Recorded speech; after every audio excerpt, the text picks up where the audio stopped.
Hello दोस्तों, स्वागत है हमारे यूट्यूब चैनल मैथ्स एजुकेशन में। तो दोस्तों, आज हम सारणी के कुछ नए फार्मूले को लेकर आया हूँ और कुछ नए कॉन्सेप्ट और कुछ नए क्वेश्चन के साथ। तो दोस्तों, आज इसके बारे में समझेंगे। तो यदि आप हमारे चैनल पर नए हैं तो चैनल को सब्सक्राइब करना मत भूलिए और वीडियो को अंत तक देखिए, स्किप मत करिए, क्योंकि हो सकता है इसमें से कुछ क्वेश्चन या कुछ फार्मूले आपके काम आ जाए। इसीलिए दोस्तों, पूरा अंत तक वीडियो देखिए। और चलिए यहाँ पे हम देखते हैं क्या हम लिए हैं। तो हम सबसे पहले आज बताएंगे सारणिक विधि से त्रिभुज का मतलब सारणिक विधि से त्रिभुज का क्षेत्रफल निकालना, कुल मिलाकर हम बताने जा रहे हैं, जो बोर्ड एग्जामों में अक्सर 5 नंबर का ही दे देता है कि त्रिभुज का क्षेत्रफल सारणिक विधि से निकालिए। तो हम उसको कैसे निकालेंगे क्लास 12 के बोर्ड एग्जाम में। और कंपटीशन में भी त्रिभुज का क्षेत्रफल एयरफोर्स और नेवी में तो पक्का एक क्वेश्चन पूछे जाते हैं और हमारे पास समय कम रहता है, इसलिए सारणिक विधि अगर आपको याद रहेगा तो आप एयरफोर्स और नेवी के एग्जाम में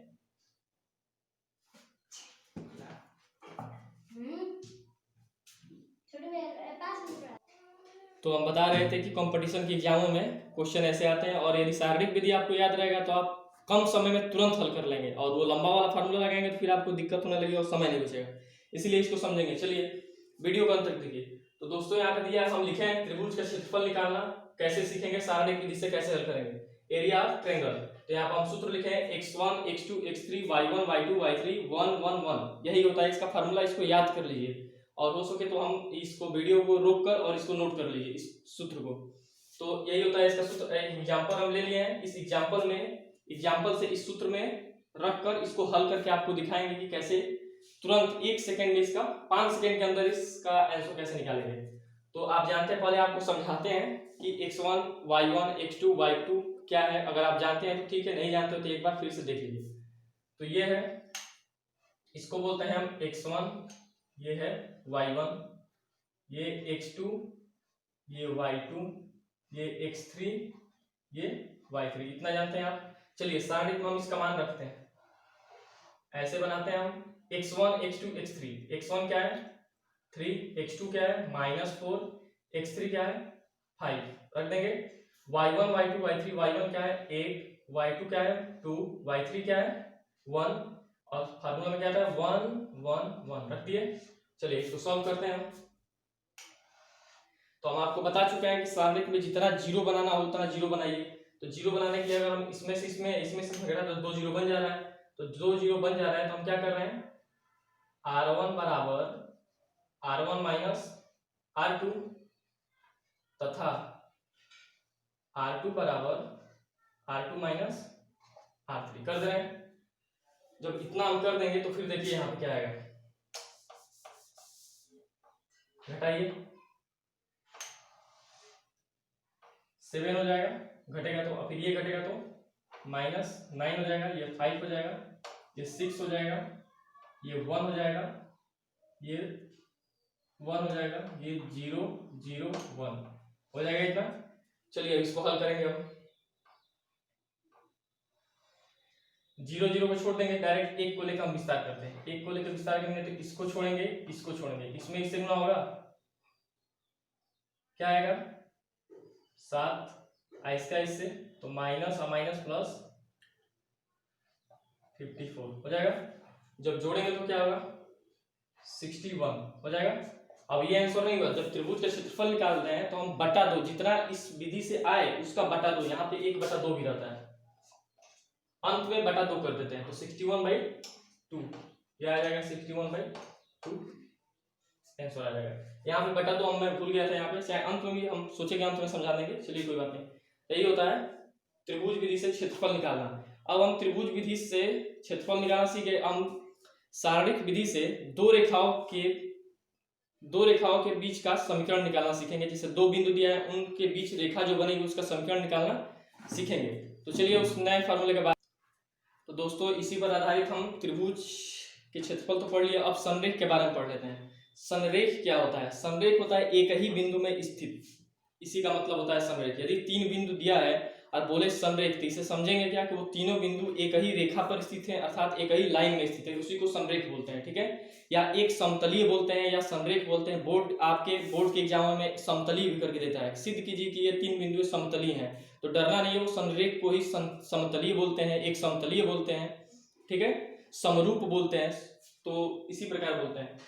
तो इसमें दिया है कि संरेख का सूत्र क्या होता है। अगर बोले कि तीन बिंदु संरेख है, उसका फार्मूला होता है वही त्रिभुज वाला ही फार्मूला आता है, बस 1/2 हट जाता है और बराबर 0 हो जाता है। ठीक है, यही संरेख का फार्मूला होता है, x1 x2 x3 y1 y2 y3 1 1 1 और बराबर 0, ये संरेख का फार्मूला होता है। ठीक है, बोलेगा कि कोई तीन बिंदु संरेख है, तो इस फार्मूले से लगा के आप तुरंत संरेख सिद्ध कर सकते हैं। और कंपटीशन वाले सुन ले कि संरेख बोलने के लिए कंपटीशन के एग्जामों में भी देता है। यहाँ पे जो 5 दिया है, यहीं पे के दे देगा, बोले सिद्ध करिए कि यह संरेख है, तो के का मान क्या होगा, तो के का मान निकालेंगे बराबर 0 लिखा के। इसलिए संरेख का सूत्र याद करना कंपटीशन के लिए बहुत जरूरी है। तो चलिए इस संरेख के सूत्र का प्रयोग हम करेंगे। चलिए बोल रहा है कि ये संरेख दिखाना है, ये तीन बिंदु दिया है 5, 5 -5, 1 10, 7, इन तीनों बिंदुओं को संरेख दिखाना है, तो इसी फार्मूले पर हम संरेख दिखाएंगे। चलिए दिखाते हैं। तो पहला दिया है x1 x2 x3, x1 माने 5, x2 -5, x3 10, y1 y2 y3, y1 5, y2 1 और y3 7, ये 1 1 1। फिर हम उसी तरफ r1 equal to r1 minus r2, r2 equal to r2 minus r3 हो जाएगा। तो इसको करेंगे जब हम, घटाइए 10 हो जाएगा, और ये घटेगा तो -15 हो जाएगा, और ये 10, ये 4 हो जाएगा, ये घटेगा तो -6 हो जाएगा, ये 7, ये 0 0 1 होगा। तो डायरेक्ट 0 को छोड़ देंगे, 0 को छोड़ देंगे, क्योंकि इसको लेकर विस्तार करेंगे तो 0 वाला तो पूरा 0 बना देगा, इसलिए डायरेक्ट 1 को लेकर विस्तार करेंगे। जब 1 को लेकर करेंगे तो ये कट जाएगा, इससे इसमें गुणा, इससे इसमें गुणा, तो ये क्या हो जाएगा आपका -60 और 15 चौका 60, माइनस माइनस प्लस 60, कट क्या आ जाएगा 0 आ जाएगा। आ गया, तो अगर 0 आ गया तो ये सिद्ध हो गया कि ये क्या है, तीनों बिंदु क्या थी, संरेख थी। यदि समरेख दे दिया, सिद्ध कर दिए, यानी 5 के जगह पे x या a या b करके ऐसे देते तो आप बोलता कि a b का मान ज्ञात कीजिए, तो 0 बराबर दिखा के ज्ञात कर लेते a का मान। वैसा क्वेश्चन हम आगे बता रहे हैं। चलिए अब हम दूसरे सूत्र के बारे में, चलिए दोस्तों, तो क्लास 12 का तीसरा फार्मूला यहाँ पर हम लेकर आए हैं, दो बिंदुओं से बने रेखा का समीकरण का सूत्र कैसे ज्ञात करेंगे। बोर्ड के एग्जामों में ये भी 5 नंबर का लगभग आ ही जाता है।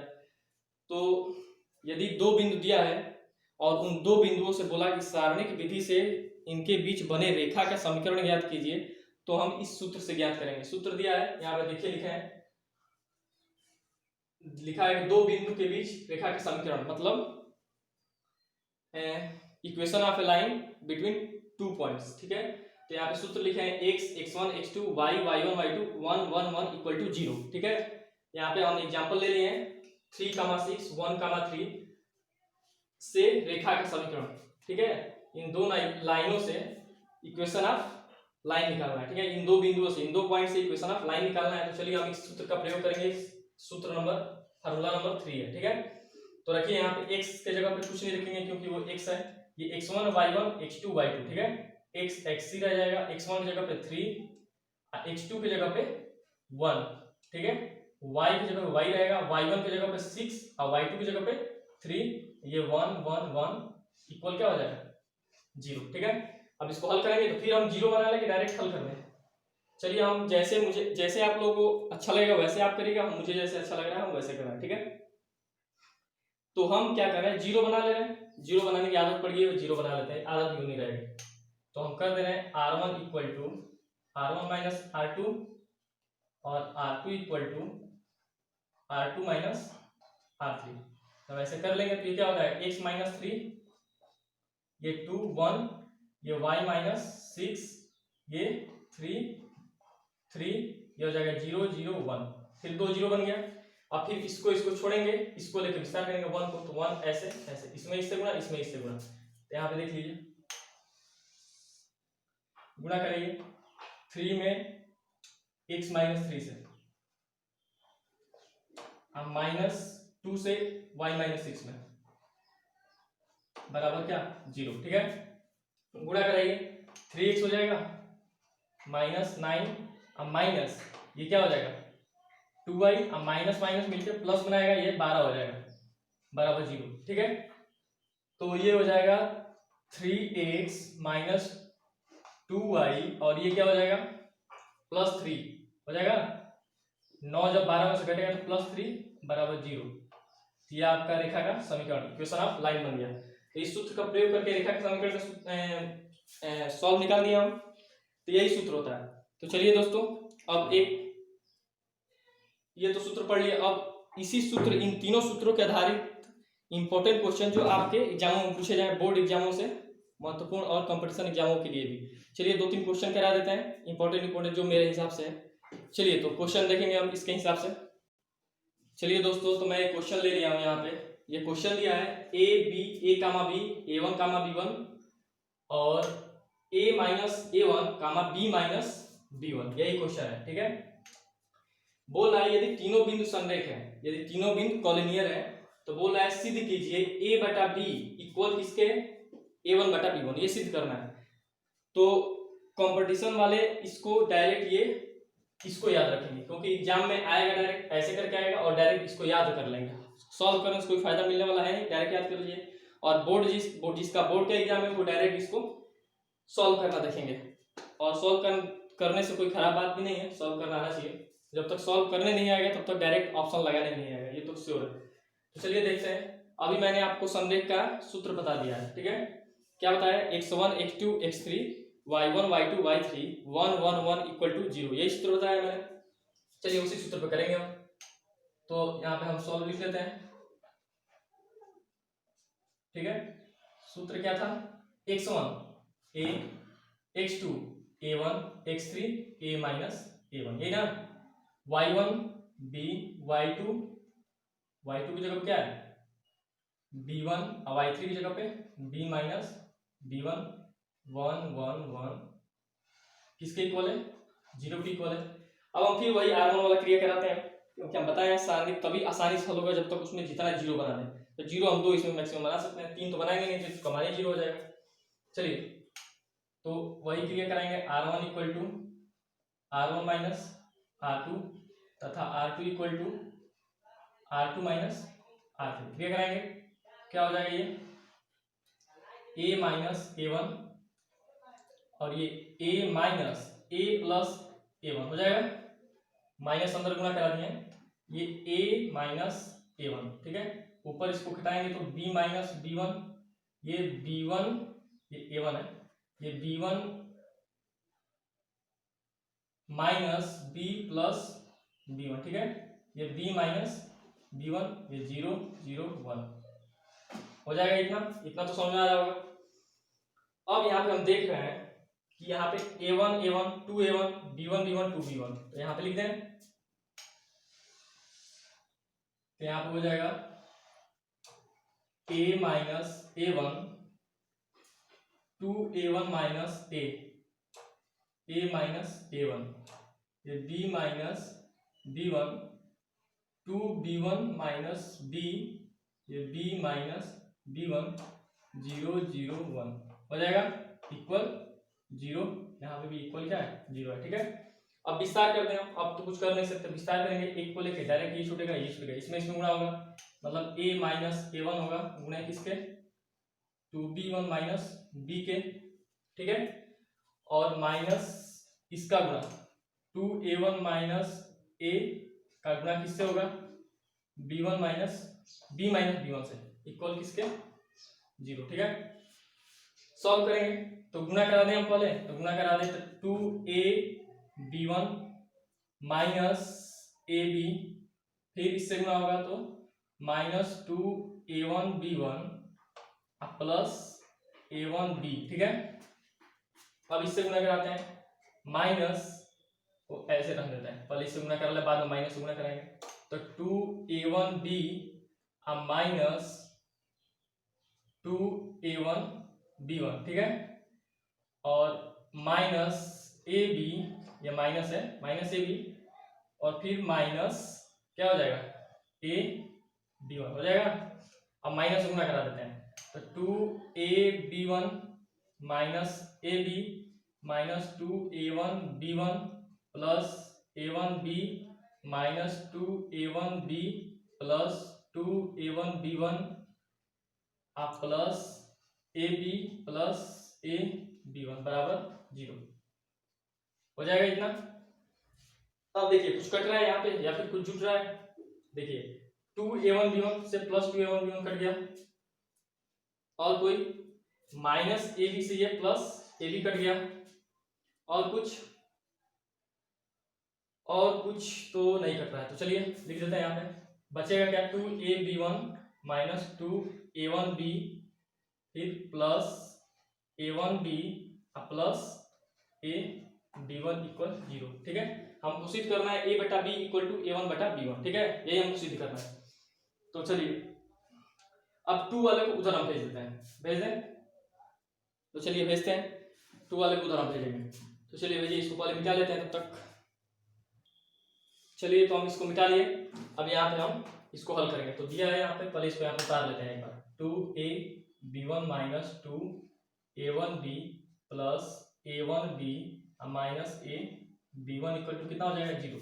अब देखिए यहाँ से ये घट जाएगा, दोनों तो क्या बचेगा ab1 सिर्फ, और ये दोनों घटेगा तो क्या बचेगा माइनस a1b बराबर क्या हो जाएगा 0। अब हम इसको माइनस वाले को उधर भेज देते हैं, तो ab1 बराबर क्या हो जाएगा a1b। ठीक है, अब हम क्या करते हैं, किस चीज से भाग देंगे, तो हम भाग दे रहे हैं आपका b से। हमको आना चाहिए इधर a और इधर b, तो हमको यहाँ पे a और b आना चाहिए, तो हम भाग दे रहे हैं आपका। तो यहाँ पे दोनों पक्षों में b b1 से भाग दे रहे हैं हम, दोनों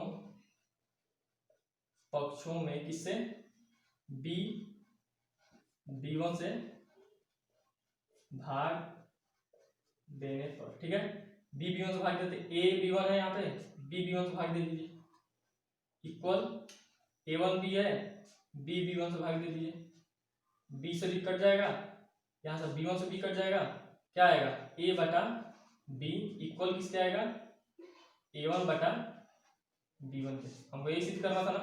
देखिए तो इसी प्रकार इतने ही बड़े बड़े क्वेश्चन होंगे तभी जाकर 5 नंबर मिलेगा, फालतू में तो 5 नंबर मिल नहीं जाएगा, तो क्वेश्चन लंबा होगा। ठीक है, तो इसको इसी प्रकार करेंगे। तो चलिए, तो अगला एक फिर नेक्स्ट क्वेश्चन लेते हैं हम इम्पोर्टेंट। चलिए दोस्तों, तो फिर नेक्स्ट वीडियो मिलते हैं आपको नए कॉन्सेप्ट के साथ। सारणी का पार्ट 4 लेकर मिलेंगे। व्युत्क्रमणीय व्युत्क्रमणीय और अव्युत्क्रमणीय के बारे में बताएंगे, और कुछ इसके एक्सपेंडेड फॉर्म के बारे में बताएंगे, कैसे इसको हल किया जाएगा, और कुछ इंपॉर्टेंट सूत्र के बारे में बताएंगे जिसमें सारणिक मिक्स है, सारणिक मिक्स करके उसका अवयव निकालना बताएंगे।